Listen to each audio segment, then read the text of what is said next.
2022 সালের 25 জুন উদ্বোধন হয় স্বপ্নের পদ্মা সেতু। 26 জুন থেকে সর্বসাধারণের জন্য উন্মুক্ত করে দেওয়া হয় সেতুটি। এরপর থেকে দুর্ঘটনা, সেলফি ও নাট খুলে নেওয়া ইত্যাদিকে কেন্দ্র করে আলোচনায় ছিল পদ্মা সেতু। তবে সেতুটি সবচেয়ে বেশি আলোচিত ও প্রশংসিত হয় গত ঈদুল ফিতরের সময়। মানুষ বেশ স্বস্তি নিয়ে বাড়ি ফেরে। রাস্তাঘাটে ভোগান্তিতে পড়তে হয়নি যাত্রীদের। কদিন পরই ঈদুল আজহা। এই ঈদেও মানুষ কম সময়ে বাড়ি ফিরতে পারবে এই সেতুর কল্যাণেই। প্রথম বর্ষপূর্তি উপলক্ষে সেতু ভবনে কথা বলেন সড়ক পরিবহন ও সেতুমন্ত্রী ওবায়দুল কাদের।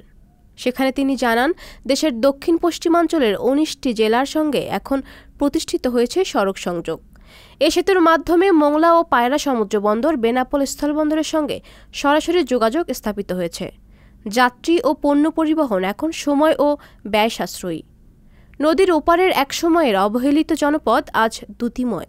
গড়ে উঠেছে ছোট বড় শিল্প কারখানা।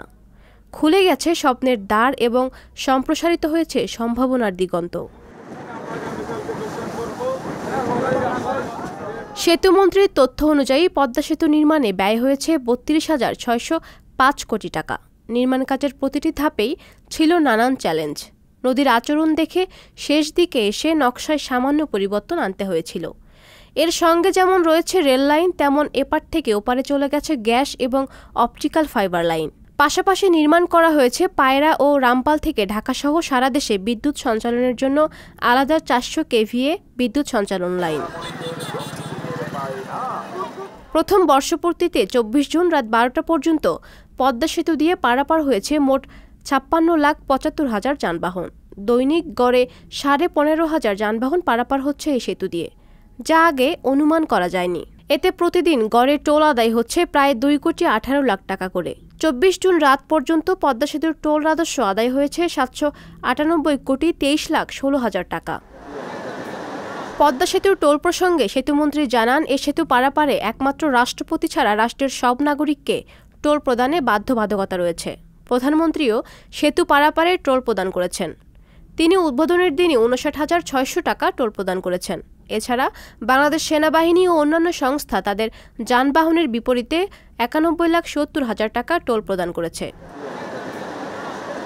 মন্ত্রী জানান, বাংলাদেশ সেতু কর্তৃপক্ষ বা বিবিএ একটি স্বায়ত্তশাসিত প্রতিষ্ঠান।